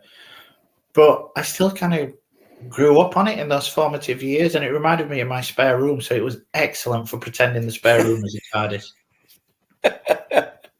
I would imagine a lot of people probably did imagine that their dad's shed was like it, because like I said, the way that it was cluttered and just a couple of deck chairs and a ladder or whatever. So yeah, maybe that's the aesthetic that they were going for. Probably. If you think about it, yeah, maybe. But to me, it just doesn't really work. As I say, as a space-time machine, it just feels a bit like, But like I say, if it's appealing to kids and the idea was just, kids can copy it by walking down the garden, maybe that was the point. So anyway, so DK, do you want to lead us in and talk about the sort of the music and the sound? Because I don't have much to say, but you might touch on some of it anyway. I don't really. I mean, I've not really got anything on that, actually. Fair enough. Well, I will quickly note that the electronic music is by the famous Barry Gray, who you will know he was Jerry Anderson's regular contributor. So he made like the famous theme from Thunderbirds, for example, and things like that. And it's a very swinging 60s, especially the main theme to this one, isn't it? Yeah. Well, I'll jump in then and say we're going to go around. Will, you've already basically told us this, so you may as well start us off if it's anything you haven't said. But Will, who was your favourite character? Who could it be? I think it was Barbara. Understandable. She makes an impact. Yeah, she did. I'm not changing my answer. We know it was really Ian. It was. You already said it. Yeah. You can't fool us with your trickery. So yeah, DK, who was your favourite character then? It's another one for Ian. Even okay. years before I saw the original, I was a fan of this version. I grew up watching Roy Castle in Record Breakers, so there was someone there, no matter how goofy, that I could latch onto. I think he's got decent comic timing. I mean, Roy Castle were always good, and it comes through in this. Yeah, he's a bit of an idiot, but he's out of his element, but God help me, I love him. Fair enough. I'm going to have to be the only one to be different then, because I said my favourite character was actually Susan, because she gets to be more serious than Doctor Who or Ian, but she also actually gets to do something, unlike Barbara. So I was like, I could imagine if I'd watched this at a younger age, she probably would be the character I would have identified most with. Yeah, she's the hero of the story for me. So, Will, back to you. What was your favourite moment or scene in the film? You're gonna hate me because it is a one-liner. It's a one-worder actually. It's when Barbara says, "Hey, Dalek," and the Dalek goes, "Yes," and then she absolutely splats with some food. That's my favorite line. Yeah, cool. Just yes. So that's your favorite moment and line, is that? That is my favorite moment and line. Yes. Okay. I was like, they're going to we'll hate just you ask for for your one word. That's my favorite line. No, it's fine. I understand. So, DK, what about you? What's your favorite moment? First of all, we'll go around in order. Favorite moment, the climax, Dalek control room. Yeah, it looks dated, but back when I was a kid, to see the absolute chaos on screen and seeing him in color, phenomenal. Remastered version, even more so. I can only imagine, as you said earlier, how good this would look on a cinema screen. So yeah, going for that. I can definitely see why you went with that. I said my favorite moment was the, as I've kind of alluded to, was the elevator escape scene, because even now, having seen this a lot of times, I still think that it's a masterclass in how you do tension and how you make it seem threatening, and it's just a really cool, adventurous scene to watch as well. So I went with that if I had to pick a scene. There are others. I mean, I like like I said, the jail escape moment that leads up to that, and I do love the, like I said, when the Daleks all come pouring in and you're like, oh, wow, there's actually more than 3 Daleks on screen. Yeah. It's pretty good. So, yeah. Okay. And Will, so your favourite line, which we'll drop in now, was? Yes. What was your favourite line in the film? I've got 2 and I'm not sure which to go with, if I'm being honest. Just pick both. Will only picked one word. Come on, do something. All right. The first one is, the last war destroyed almost everything on this planet. Left it like this. We do not want another. Which I think is always a good thing to say. And then I just like Susan's description of the TARDIS. An electroconnective theory, space expands to accommodate the time necessary to incorporate its dimensions. Complete bollocks, but it just gets you past that section. It's nonsense. Anyway. Yeah, my favorite line was, because I like the kind of impact and the potential that it kind of hints at, is simply, if they called us monsters, what must they be like? Because I'm a sucker for that kind of thing. So, yeah. So, DK, you have the audience response for this one. So, over to you. What did the audience think of Doctor Who and the Daleks? Yeah, well, we had quite a few on this one. So I'll go through where they're from. Over on Shitter, Kenneth M. Sweeney says, here's something weird about this movie. I remember Weetabix doing a promotion on this with cardboard cutouts you could play with in the 1980s. I can't remember that, but I'm going to be heading to eBay. Boxlog says it's a full Dalek banger. So, yeah, I'm guessing he likes it in that vernacular. On your Threads account, Nerdy Ham says 4 out of 5 stars. It's better than the serial it's based on. Susan is written so much more effectively than in the main show, and the Daleks and set pieces are amazing. Now, over on the Classic Whovian group, Boris Stoyanov says 5 stars. On Daleks Rule Supreme, Nobba Wilson. These are on Facebook, by the way, yeah? Yeah, Nobba Wilson, love that name, says, love the colour schemes for the Daleks in the first movie. What lets the first film down are the slow, monotone voices the Daleks have. And the ridiculously camp Thals. They all look like drag queens. Bess Ravenwood says, I love the films, the best Daleks ever. Max Drebin says 4 stars. Again, on Facebook, sticking with Facebook, this time the Nerdy Up North community. John Wright says, it was actually the first Who I'd ever seen. I instantly fell in love with it and remember watching this and Doctor Who Invasion 2150 AD with Cribbins. Glenn Saville says, I love this movie. Dalek20 says, Roy Castle is the best companion. So, yeah, fair enough. Dalekmania fans on Facebook again says, yeah, it's cool. They're showing it on the BBC4 on the 23rd, so we'll definitely be watching it. I think he was confused about that, and I think he's actually thinking of the colorized version of the serial. Yeah. Fair enough.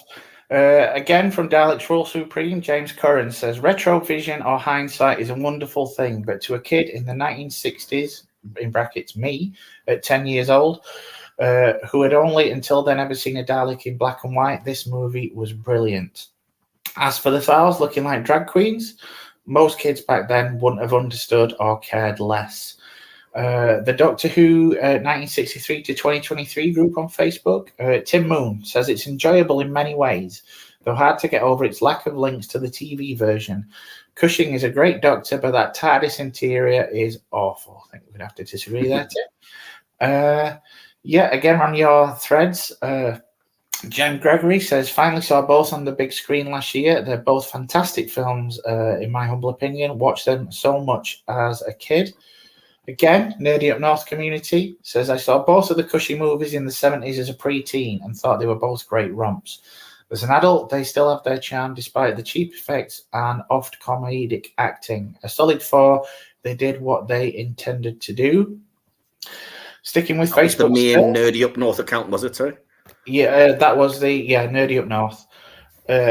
On the Doctor Who BBC group, Mark Van Helsing says, in my opinion, Peter Cushing would have made a brilliant first Doctor if he ever was given the role. And he also said that's an awesome movie poster for the Daleks. And we had one on the Silver Screen group, which was Glenn Brooks. He says, a part of my childhood, I loved them both. And that's it for audience feedback this time. Awesome. So, yeah, I mean, for the first time in a while, I think universal love. I don't think anybody really had anything super critical to say about that. So interesting. And yeah, it's always nice to see that people are still getting joy out of it. But we have to give our, film critic analysis style conclusions and scores. So, Will, as the guest, we're going to come to you first for your probably one-word review. What's your conclusion and your score? Solid 2.0. Will I get flamed for that? I literally don't have. You're going to give it. I don't have a conclusion written down. Otherwise, I would said my summary earlier in terms of yes, there are moments like what you said, Michael. There are moments where it's really impressive use of the budget and stuff like that. The skyline's fantastic. There's moments where the ground opens up, and I think yes, this is something to latch onto. This is piquing my interest. Whereas, like I said before, in my summary halfway through, the source material is not good, and it is literally a blatant copy of the source material with the odd exception, and of course better pacing. So I would, like Michael, choose to watch this over the original serial, which suggests that it's better, but it's not, in my opinion. It's just a case of it's shorter, so naturally you're going to watch the shorter version of something of the same quality, and it's in color, so I guess it makes it a bit easier. There's pros and cons to it. For example, the Daleks aren't as menacing, in my opinion, in this, as partly due to the just the blowy jet wash you spray onto a car coming out of a Dalek laser. Whereas the sets and stuff are undeniably superior to the television show. So it's a really mixed bag. I did enjoy it. It's a lot of fun.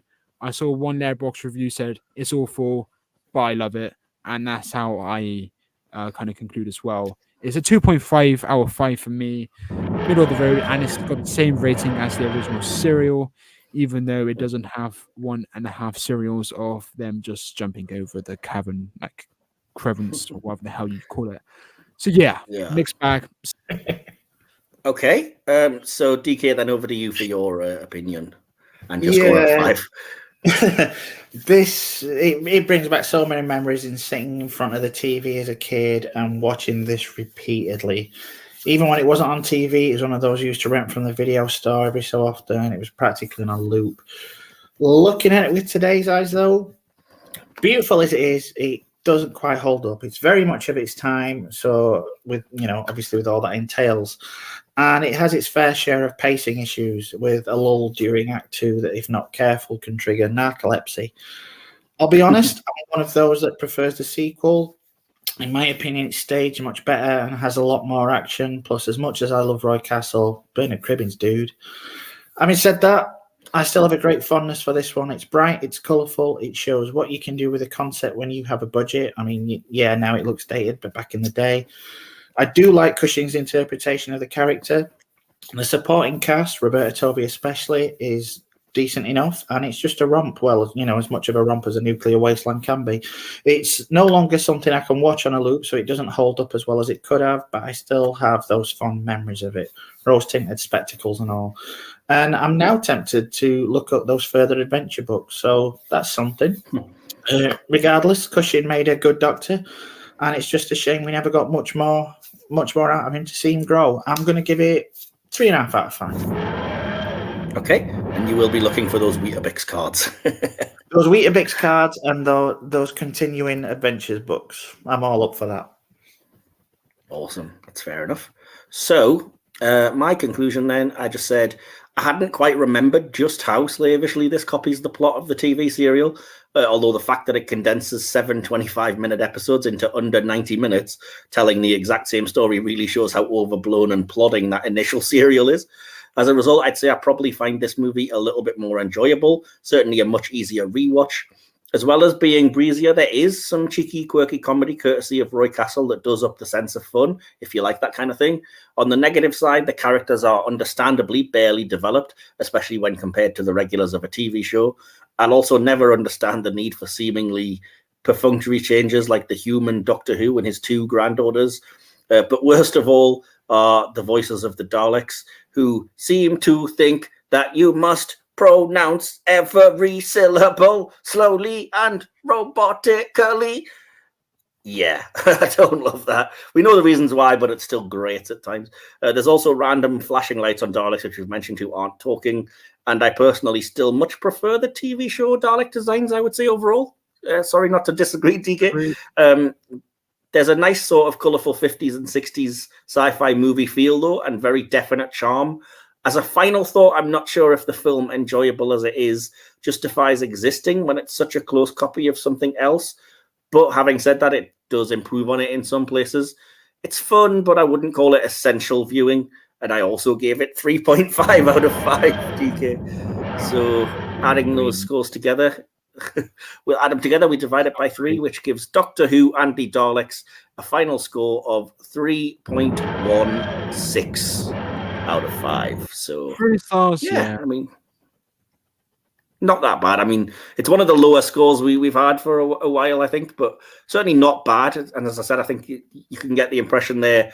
Worth a look. Don't go out of your way, maybe, to go and see it. So I think even fans of it, can admit that it's not the best movie out there, as Will said.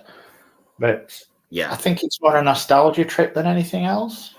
But it's still a decent way to pass an hour and a half on an afternoon. And it's made me want to. I think it's also well, that's something, I guess. But yeah, I think it's also, like you said, because it is a film that's almost 60 years old now. The generation that grew up with much faster paced films that can do a lot more. This is never going to be like, oh, wow, look what the amazing things we can do, because we can do better things with a cheap kids' TV show half of the time. But again, it's hard to judge out of context. So I like it. I think it's really good, and I would chuck it on, like I said, any time and enjoy watching it like we used to on the old bank holidays and things. So I think that's going to do it for us here. So as I say, if you're listening to us live or watching us on YouTube, you'll be able to flick over pretty much now to BBC4 and catch the colorized cut down version of the original Daleks serial to see how it compares. And do still keep enjoying the 60th anniversary celebrations of Doctor Who, a show we are all very fond of. You can wait until Saturday to see the first of the 60th anniversary specials, where Doctor Who will encounter Beep the Meep, or the Doctor, I should say. So if you have any comments, thoughts, or feelings, or you would be interested in being a guest on the show, feel free to drop us a line at any of our socials, which you can find in the description, or leave a comment on this video. And that's just about it. You can find us you can find me on most social medias. If you can find DK on there, congratulations. It's very much a Where's Wally situation. But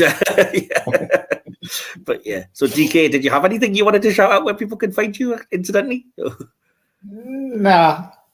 Letterboxd. What was that, Will? Letterboxd. It's in the description. Yeah, you'll find mine and DK's letterboxd, and I'll put any links that Will wants to pass on. But Will, did you want to shout anything out quickly where people can find you? Yeah, so what you can do now is you can either watch the colorization of the Daleks, or you could go to the Will Templar YouTube channel and do me a favor and just watch all my content. That'd be fantastic if you did. And also, if you care about my fucking film opinions, Letterboxd link will probably be in the description, unless my content. Oh yeah, if you pass it on, for sure, yeah. What do you mean if I pass it on? You follow me, you can get it. That's true. I probably could, but I'm lazy. No, I will. I'll do it. Thanks for having me, though. It's amazing how, this is my first appearance in a long, long time since I was going to be bloody hosting and editing this podcast this year. So I do apologize for how things turned out, but glad to be here. Yeah. Glad to be here. This and Terminator have been so much fun. Awesome. Well, hopefully we'll have you on again next year. Well, we've got something planned anyway, at least. So, yeah that's great. So, The next thing that we are going to be doing, myself and DK, will be a Star Trek podcast. So you can catch that over on our sister channel. We're going to be doing a final Klingon-based review for the episode Blood Oath from Deep Space Nine. Or you can wait. Series? Well, we haven't done it for a while. We kind of finished the series, and this is like an epilogue, just to kind of finish things off. Just because I didn't have an episode scheduled for December, so so that'll be that. And then if you stick around a couple of weeks, we will be back on this channel with a review. Myself, DK, and Adrienne is back. We're going to be reviewing the Netflix movie Klaus, which I haven't seen, so that'll be interesting for me because Adrienne was badgering me basically all year, and that was essentially the winner of the poll that we did when we hit 200 subscribers, which now feels like a long time ago. But yeah, that was the along with Adrienne, that got the most support for being the film that we had to add to the schedule to review. So we're going to be doing that, and in the 2 weeks immediately following that, you can catch us reviewing Willy Wonka and the Chocolate Factory with Sandy, and then Adrienne and Sandy will both join us to review the movie Scrooged and for our festive Christmas special. So stay tuned for all that. And yeah, in the meantime, enjoy the Doctor Who celebrations. Let's hope that the 60th anniversary all goes well and we enjoy them. And yeah, we'll see you here with Klaus in a couple of weeks. In the meantime, remember, in the epic words of Arnie, we'll be back. I'll be back. You have been listening to the Silver Screen Podcast, hosted by Michael Wilson and DK. Created, produced, and edited by Michael Wilson. Behind the scenes sections and additional material produced by DK. Music by Timeless Journey. More information can be found at soundcloud.com/Timeless Journey. Follow the podcast on Instagram at Silver Screen Podcast, or look for the Silver Screen Podcast under Facebook groups. Links to all our social media accounts and more are in this episode's description. This podcast is available on YouTube or wherever you get your podcasts. Just look for Silver Screen, Hit or Miss Star Trek. This has been a Mike's Podcast production. Copyright 2022. Thank you for listening.